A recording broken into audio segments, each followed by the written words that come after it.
안녕하세요. 오늘은 EBS 연계교재인 수능특강 문학에 대한 이야기를 해볼까 합니다. 여러분이 다 아시다시피 그 수능 연계는 한 70% 정도 이루어지고 있습니다. 이 연계도 직접 연계와 간접 연계를 들 수 있는데 문학은 직접 연계가 된다고 보시면 됩니다. 즉 작품이 조금도 변형 없이 그대로 나오죠. 그래서 여러분들이 수능 특강 문학을 정리를 잘 해주시면은 수능에서 문제를 정확하게 풀 뿐 아니라 시간을 굉장히 아끼게 됩니다. 특히 최근에 비문학이 특히 어렵게 몇 문제 나왔고 화법과 작문 같은 경우에도 유형이 많이 바뀌고 있습니다. 특히 올해 수능 특강을 보면 화작문이 굉장히 변화가 많습니다. 새로운 유형으로 바뀔 가능성이 굉장히 높은 것이죠. 그 다음 비문학도 보면은 전에 없던 수식에 대한 이런 것들이 꽤 많이 나옵니다.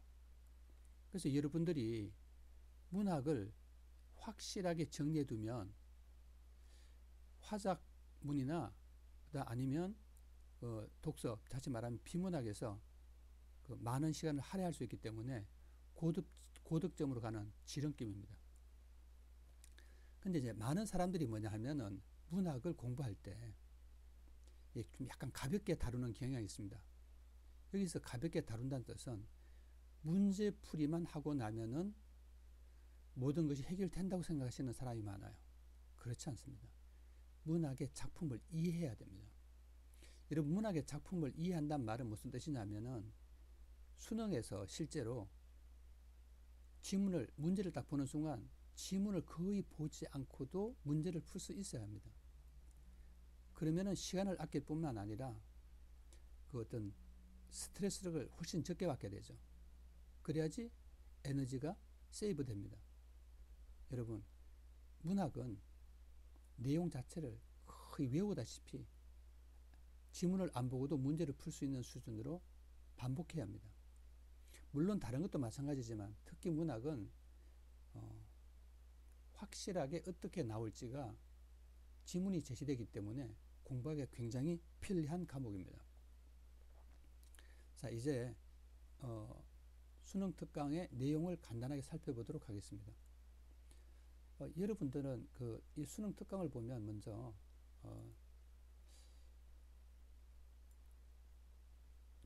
유리창이나 도굴창 위에서는 평범한 지문이죠. 예, 그래서 실제로 출제 가능성이 없습니다. 유리창회 같은 경우에는 실제 출제된 적도 있고요. 독을 차고 이건 모의고사에서 굉장히 많이 출제됐죠. 그 다음에 산정무한, 이것도 상당히 익숙합니다. 윤동주의 자상, 굉장히 많이 출제됐던 작품입니다. 그래서 특히 여러분 여기서 교과서 개념 학습 중심으로 이렇게 쭉 보면 이것은 특별한 게 없습니다. 여러분들. 그 다음에 최근에 여러분 약간 남한산성 정도, 예, 이것도 교과서에 나오는 정도니까 그렇게 낯선 작품은 아니죠. 자, 이 부분은 교과서에 흔한 작품이 아니죠. 옥소선 인방. 그 다음에 송인 이것도 그렇고 충담사 작품 안민가, 도산 12곡 이황, 이런 작품들은 평범한 작품입니다. 그러면 여러분들 여기서 좀 약간 주목해야 될 것이 뭐냐 하면은 좀 전에 이야기한 옥소선, 그 다음에 무어별, 이런 작품들은 그렇게 흔한 작품이 아니죠. 실제 또 500년 도읍절 필마로 돌아다니는 길제 이 작품 이런 것들은 중학생이나 어떤 고등학생 수준이면은 충분히 알 수 있는 작품이고, 또 여러분들이 잘 아시겠지만은 문학의 선지로 많이 나오는 작품이죠. 그래서 크게 어려움이 없습니다. 자, 여러분들 그 다음에 이제 보면은 고전시가에서 구지가 이런 것은 거의 나올 확률이 없죠. 예. 그 다음 원앙생가, 향가는 잘 나오지 않습니다. 그 다음에 청산별곡은 고려가요는 청산별곡과 몇 개 살짝 나오는 경우가 있죠. 근데 청산별곡은 나온 적이 있습니다. 그렇지만 뭐 크게 여러분이 익숙한 작품이죠. 원앙생과는 그렇게 익숙한 작품이 아닐 것입니다. 요 사이 보면은 이제 교과서가 과거에는 2권이었는데 이제 1권으로 줄어들기 때문에 그 양이 굉장히 적습니다. 그래서 교과서에 많은 작품이 실리지 않고 또 이제 상대적으로 학교에서 비중이 낮아진 것이죠. 자, 그 다음에 이제 보면은 어부사시자, 예, 이것도 굉장히 흔한 작품이고, 그 다음에 농가, 요것은 요게 그렇게 흔한 작품은 아니죠. 예, 기본 작품이라고 보기는 좀 그렇습니다. 그 다음에 상중국과 송민곡, 선상타, 이것은 기본 작품들이죠. 특히 이제 학생들이 선상타를 어려워하는데 이것은 잘 익혀둬야 합니다. 최근에 송민곡이 나온 적이 있는데 선상타는 확률이 굉장히 높은 작품입니다. 또한 이제 상춘곡도 교과서에 흔히 실리긴 하지만 출제된 적이 별로 없어요.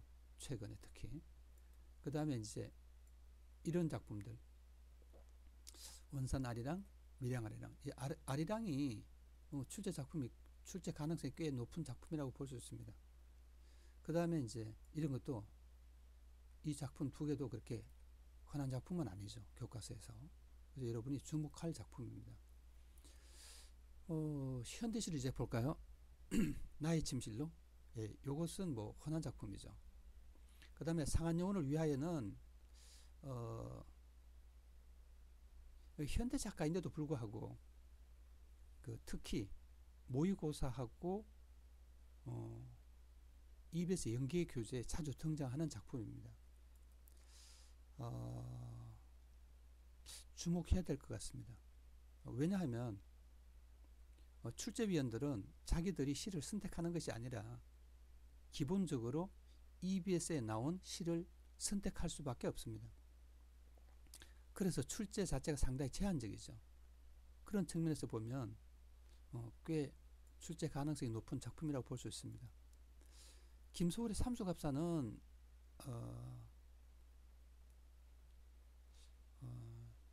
물론 이제 그쪽 고향이기도 하고 이게 흔한 작품은 아니죠, 실제로. 그 다음에 목계장터는 여러분이 뭐 흔히 잘 볼 수 있는 작품입니다. 산도와 뭐 이것도 뭐 그렇게 아주 많이는 아니지만 그래도 흔한 작품이죠. 이것은 교과서에 거의 나온 적이 별로 없는, 모의고사에는 거의 출제된 적이 없는 작품이라고 볼 수 있습니다. 그래서 약간 관심을 가져야 됩니다. 왜냐하면 낯설기 때문에. 그 다음에 이제 해설이라든지 이런 것 자체가 별로 없을 가능성이 많기 때문에 학교나 아니면 학원에서도 좀 이렇게 자세하게 수업이 안 될 가능성이 꽤 높은 작품이죠. 이런 작품들은 특히 주목해서 보셔야 됩니다. 수정과 역시 마찬가지죠. 요거는 뭐 흔한 작품에 속하죠. 그 다음에 꽃피는 시절, 이승복. 여러분 어떤 사람보다도 이승복 작품이 굉장히 많이 나오죠. 실제로 출제된 적도 있고요. 현대 작가 중에서 굉장히 많이 출제되는 랭킹 순위에 들어가는 작가라고 볼 수 있습니다. 70년대 말 흔히 말해서 이제 문학과 지성이라고 하는데 문지 출신의 작가들이죠. 예. 그 다음에 이제 사회적인 성격을 그렇게 띄진 않았지만은 이제 아주 시가 특이하죠. 물론 이제 불문과 출신이고 대학 교수이기 때문에 어떤 뭐라고 그럴까요? 정서적 안정감 어떤 그런 것도 있는지 아주 독특한 시적 분위기를 가지고 있습니다. 그 다음에 이제 나룻배와 행인입니다. 이 작품은 내용이 별로 없습니다. 아주 간단합니다. 하지만 아주 반복되는 시입니다. 모의고사 출제 여러 번 되고 교과서에도 흔히 인용되는 작품입니다. 정급별. 이분의 작품은 별로 나오지 않습니다. 아마 절인 사랑, 이게 아마 수능 특강이라든가 연계교재에서는 처음이 아닌가 생각됩니다. 이상의 거울과 그 다음에 서정주의 사소단장, 예, 이것은 좀 흔한 작품이죠. 꽃밭의 독백은 출제된 적도 있습니다. 거울은 여러분들이 뭐 본 적도 있고 하지만은 해석이 난해하고 쉽진 않죠. 네. 주목해야 될 작품이죠. 이 사진 앞에서 이 작품도 그 현대 그 시인 중에서 꽤 많이 등장합니다. 특이한 그 EBS 출제위원들이 꽤 좋아하는 그런 작가라고 볼 수 있습니다. 여러분 EBS 그 출제위원들이 특이하게 그 좋아하는 사람이 꼭 이렇게 정해져 있습니다. 물론 문학적 성과 자체도 있겠지만 아주 어떤 취향이 어떻게 있습니다. 나름 예를 들면 이런 거죠. 고정희 씨, 그 다음에 예를 들면 이제 여기 나오는 고재종 씨, 그렇죠? 그 다음에 문정희 씨, 이런 사람들이 특히 그 사람들이 좋아하는 스타일들이에요. 그래서 고정희, 그 다음에 문정희, 이런 분들은 꽤 나이덕 이런 식으로 이분들은 굉장히 선호하는 작가예요. 그 이유는 알 수 없지만 하여간 제가 보기에 나이덕이나 문정희, 그 다음에 고정희 이런 사람들은 꽤 있잖아요. 출제 가능성이 높습니다. 자, 그 다음에 김수영의 눈, 여러분 이건 잘 아시겠죠? 예. 뭐 상당히 많은 교과서에서 나오는 작품이고, 그 다음에 희망을 만드는 사람이 되라. 이것도 여러분 뭐 잘 그 교과서나 어떤 많이 언급되는 작품입니다. 송수근의 묵호왕은 그렇게 흔한 작품은 아니죠. 예, 그렇지만은 송수근은 꽤 많이 나옵니다. 한 세 작품 정도는 교과서에 자주 언급되는 작품이죠. 낡은 집은 여러분 뭐 잘 아시다시피 월북 작가 중에 대표적이죠. 그 다음에 또 글도 백석과 더불어 뭐 자주 등장하는 분들이죠. 예. 그 다음에 향하, 뭐 이게 시가 단순하죠. 그래서 뭐 별로 그렇게 뭐 안 출제가 아니라 그렇게 어려운 시가 아닙니다. 요난곡 골적, 이것도 이용각과 더불어 백석은 여러 번 그 출제된 적이 있고 한국 뭐 비평가와 문인들이 좋아하는 랭킹 5위 안에 드는 그런 작가이기도 합니다. 여러분 잘 아시다시피 그 백석의 어떤 사랑 이야기는 꽤 유명하죠. 예, 네. 그 다음에 겨울바다, 이건 이제 수능에 거의 출제된 것으로 기억됩니다. 여러분 출제된 작품은 다시 출제되거나 이러지 잘 않습니다. 그렇지만은 가장 뭐 좀 이렇게 김남조 작품 중에서 가장 잘 알려진 대중적인 작품입니다. 자, 그 다음으로 이제 이렇게 보시면 초신의 꿈, 이런 것들은 다 이렇게 그 나올 수 있는 작품이죠. 출제된 적이 별로 없던 것으로 기억됩니다. 특히 구봉여행 같이 이런 것들, 그 다음에 저생전, 원생몽유록, 사만섭유, 이 작품들은 EBS 책이나 이런 데 거의 별로 실린 적이 없는 처음 등장하는 작품이라고 생각됩니다. 이런 뭐 종주는 누구나 잘 아시는 작품들이고, 지금 전체적으로 고전히 보면 새로운 작품들, 그 다음에 아니면 흔치 않은 작품들, 물론 뭐 수군가라든가 이런 것은 여러분이 뭐 만약에 읽어보지 않았더라도 대충 어떤 내용인가는 알 수 있는 작품이죠. 근데 이제 여러분 잘 아시다시피 이제 수군가하고 가짜가 붙으면은 판소리하고 상관이 되죠. 그 다음에 이제 황홀선전 이런 것 작품, 원령낭잔 이런 것은 여러분들이 보기가 쉽지 않은 작품입니다. 세경군 범풀이 이건 마찬가지죠. 이건 이제 무속과 관련된 작품이죠. 이런 것들은 수능에 거의 별로 출제된 적도 없고 또 그 특강이나 이런데 나온 적도 별로 없는 그런 작품들입니다. 자, 그 다음에 여러분 나두양 작품은 굉장히 오랜만에 등장한 것 같아요. 잘 알려지지 않은 작품이죠. 지영건이라고. 그 다음에 아버지의 땅 임수루, 이 작품은 많이 등장했습니다. 물론 복덕방도 그렇고 3대 이런 작품들은 많이 등장한 작품입니다. 그 다음에 판문점은 별로 등장하지 않는 작품이죠. 예.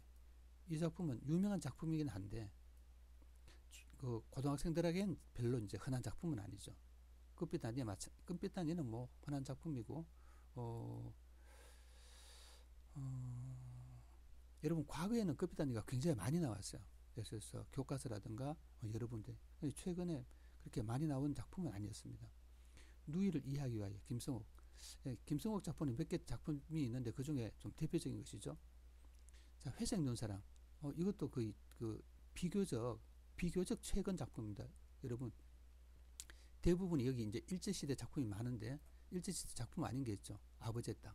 그쵸? 예, 요거는 이제 그 다시 말하면 80년대 작가죠. 예. 그 다음에 그렇지만 김성욱 이분의 작품은 주로 60년대, 70년대 이제 활동을 하셨죠. 예. 그 다음 회색 눈사람은 이분은 원래 이제 서강대학교 교수인데 그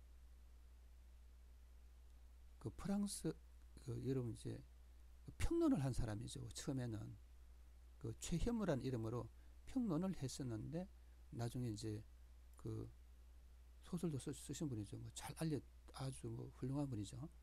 그래서 이것도 굉장히 긍정적이라고 생각됩니다. 그 다음에 상당히 객관적으로 어느 정도 정평 있는 분이라고 볼 수 있습니다. 이동하, 예, 이분도 작품이 참 잘 나오는 편이에요. 그 다음에 이제 뭐 역시 이제 다른 분에 비해서 상대적으로 굉장히 그 최근의 작가죠. 예. 8, 90년대 뭐 주로 활동을 하셨으니까 충무긴 거리 이거는 거의 안 나올 가능성이 많아요. 실제로 한번 나온 적도 있습니다. 자전거도 글쎄요. 자, 자전거도 요 부분도 뭐 여러분 잘 아시지만 자전거 도둑은 그 영화도 있고 또 이 자전거 도둑 말고 또 다른 자전거 도둑도 있습니다. 특히 이제 주목할 게 몇 개 있는데 제가 생각하기에는 복덕방이나 삼대 뭐 이런 그 과거에 그 일제시대에 나왔던 작품들하고 약간 최현대에 가까운 작품으로 이렇게 두 가지로 크게 나눠졌습니다. 최근에는 뭐냐면 그 아버지의 땅 임시로의 그 다음에 회색 눈사람 그죠? 그 다음에 여기 이제 거의 자전거 도둑이 거의 최현대에 가깝고 그 다음에 이제 그 중간 단계에 있는 작품이 누이를 이해하기 위하여 이 작품이죠. 예. 주목할 필요가 있습니다. 자, 그 다음은 이제 보겠습니다.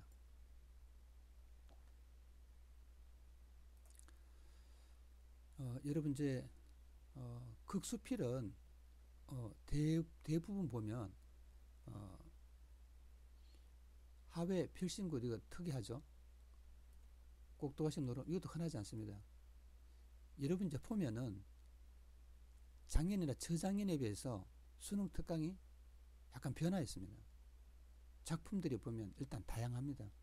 특히 이제 시나 이런 부분은 아직도 약간 이렇게 소설하고 두 부분은 상당히 약간 이제 어떻게 말할까 약간 편향적이랄까요 그런 요소가 있는데 지금 극수필이나 다른 부분은 굉장히 작품 자체가 다양하게 나오고 있는 편입니다. 자, 그 다음에 뭐 동성이나 명진사댁, 경사 이런 부분은 굉장히 뭐 흔한 작품이고 나머지 작품들은 그렇지 않습니다. 여러분 먼저 백자항아리와 관련돼서는 뭐 다른 작품에 비해서는 비교적 잘 알려진 작품이죠. 물론 뭐 의사문답도 조금 알려져 있죠. 뭐 중술도 그렇고 근데 용풍은 그렇게 흔한 작품은 아닙니다. 자, 이제 갈래 복합입니다. 여러분 이제 고려시대 소학부에 대해서 이야기가 나왔습니다. 산민 약간 뭐 여러분 잘 알려진 작품이죠. 예. 열려한명 박시진 이건 그렇게 흔한 작품이 아닙니다. 곡자는 그 여러분 뭐 한시인데 여러분 자식의 죽음을 이제 사실은 이제 이야기하는 것인데 그렇게 어려운 작품은 아니고요. 그 다음에 이제 홍겨울전 학생들에게 약간 낯선 작품이죠. 장기전 예. 여러분 이제 해학이라는 개념인데 약간 주제적인 느낌을 주죠.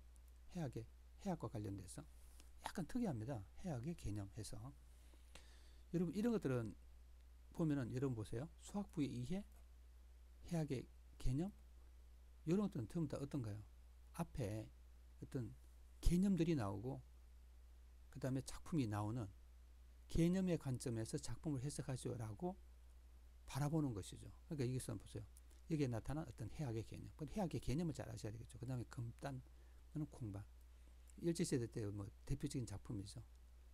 작품은 단순하죠, 사실은. 예, 그 다음에 예, 보시면 사무원, 원고지. 사무원은 그렇게 흔한 작품은 아니고 원고지는 비교적 흔한 작품입니다. 잘 알려진. 산돼지. 산돼지도 원고지 정도로 이제 알려진 작품인데 여러분 최근에 그 산돼지 같은 경우도 아주 특이하죠. 여러분 김우진 이분은 이제 전라도에 굉장히 부자인데 여러분 잘 아시다시피 그 현해탄에서 윤심덕과 그 아마 제 기억으로는 1926년 한 6월달 정도로 기억되는데 6월인가 7월인지 잘 기억이 정확하지 나지 않습니다. 제가 그 당시에 신문을 봤기 때문에 기억이 나는데 현해탄에서 그 동반 자살을 하죠. 예. 흔히 말하는 난소공 이 흔한 작품이죠. 예. 뭐 이건 출제가 많이 됐죠. 예. 그 다음에 민홍전, 그 다음에 여러분 그 이런 작품은 흔하지 않죠. 작품이 거의 실린 적이 없습니다. 자, 그 다음에 구몽, 심청가, 예, 뭐 일반적인 작품이죠. 그 다음에 보면은 정석가 뭐 등등 이렇게 작품이 나옵니다. 눈길도 여러분 이제 교과서에 눈길은 실린 적이 국정교과서에 실린 적이 있어요. 이 작품은. 그 다음에 이제 많이 실리는 작품이죠. 근데 사실은 이제 그 이청준의 작품 중에서는 눈길은 대표작이라 볼 수 없습니다. 그냥 그 내용 자체가 그렇게 이제 이청준 작품 중에서도 그렇게 수준 높은 작품이라고 생각되지는 않습니다. 그 다음에 또 그 뭐라 그럴까? 뭐 부모에게 이렇게 효자지 못한 그런 한 가장의 어떤 아픔, 뭐 어떤 그런 걸 다뤘다고 보시면 됩니다. 추리서적이 나왔습니다. 추리서적. 약간 흔하긴 하지만 해석이 약간 까다롭습니다. 김혜우순 씨의 작품도 종종 등장합니다. 예. 다음에 볼게요. 출세곡. 이건 아주 귀한 작품이죠. 예. 그 다음에 뜻깔나무숲. 얘는 이제 요새 최근 교과서에 꽤 나오고 있습니다. 전춘후 산성비. 여러분 이제 여러분 앞에 보세요. 생태시의 양상이라고 했어요. 그러니까 생태와 관련된 관점에서 시를 바라보는 거죠. 이건 굉장히 제한적으로 나올 가능성이 많습니다. 예, 생태적 관점에서 바라보는 거죠. 그 다음에 이런 작품들 여러분 예, 흔하지 않은 작품이죠. 이 작품도 굉장히 귀한 작품이고 지금 이 뒤에 나오는 이 작품들은 대부분 다 그 보기 쉽지 않은 작품입니다. 새는 좀 일반적으로 많이 드러난 작품이고 이것도 소재가 공통점이죠. 여러분 새가 있던 자리 소재적 공통점을 갖고 있습니다. 이것도 뭐 이제 같은 작품을 각색했으니 당연히 그 같은 내용이겠죠. 오렌지 이거 좀 특이하죠. 신동집 이분도 오렌지 작품도 여러분 이제 아주 특이하죠. 신동집 자체가 그 김춘수의 영향을 굉장히 많은 받은 분이죠.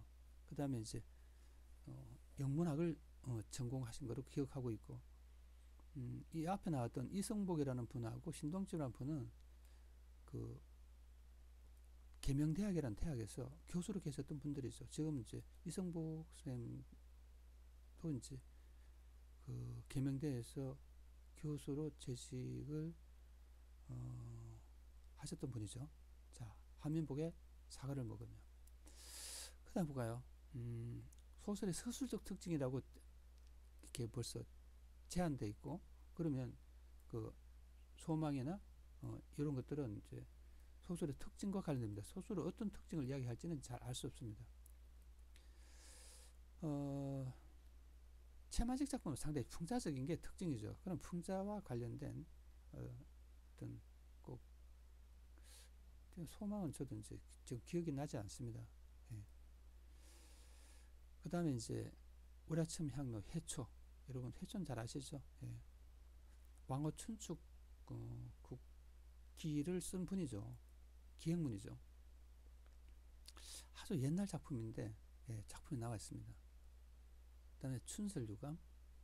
자, 여기 이제 춘설유감 나오고, 그 다음에 고안. 굉장히 특이한 작품들이죠. 전부 다 대부분 작품들이. 그 다음에 초대성전도 이제 종종 나오긴 하지만 그렇게 흔한 작품은 아닙니다. 여러분 전체적으로 보면은 이런 이야기죠. 새로운 작품, 특이한 작품이 많이 나왔다 하는 게 이번 수능특강 문학의 특징입니다. 여러분 수능특강은 외우다시피 하셔야 됩니다. 물론 이제 외우다시피라는 말 자체가 교육적으로 좋은 말은 아닌데 국가에서 70% 정도를 수능 연계라고 못 받고 그렇게 추진하고 있습니다. 그러면 수능 교과서는 첫째 뭐냐면 수능 교재입니다. 수능 교재를 뭐 열심히 해야죠. 또 두 번째 어떤가요? 학교에서도 대부분 많은 학교에서 하잖아요. 그러면 시험을 볼 때 내신 보잖아요. 그러면 열심히 공부하셔야 됩니다. 자, 여러분 그 다음에 이제 마지막으로 이제 간단한 정리를 하면은 여러분 낯선 작품들을 암기하다시피 기억하시는 거 굉장히 중요하고 단순히 문제만 풀면 안 됩니다. 그래서 여러분은 내신 공부하면서 작품을 상당히 익히고 그 다음에 문제 중심이 아니라 지문 중심으로 공부하신다는 걸 잊지 마십시오. 다음으로 한 가지만 마지막 이야기하겠습니다. 여러분 수능특강 사용 설명서에 대한 책이 나와 있더라고요. 저는 추천하지 않습니다. 조금 있으면 EBS 연계 교재와 관련돼서 어떤 설명서나 이런 것들이 많이 나올 거예요. 과거에 보면 뭐 M스터디 뭐 등등 해서 꽤 많이 나왔어요. 그래서 그런 책들이 이제 시간이 좀 지나야지 여기에 대한 충분하게 약간 수준도 있고 다양한 해설이 담긴 책이 나옵니다. 한두 달 기다려 보시면 그런 책을 보시는 게 좀 더 도움이 될 것입니다. 저도 이제 수능 특강과 관련해서 약간 강의를 할까 하는 생각을 하는데 고민 중입니다. 자, 제가 이제 계략적으로 대충 했는데 여러분들이 공부하시면서 좀 더 깊이 하나하나 살펴서 좋은 성과 있기를 바랍니다. 자, 또 다음에 어떤 기회가 있으면 뵙도록 하겠습니다. 안녕히 계십시오.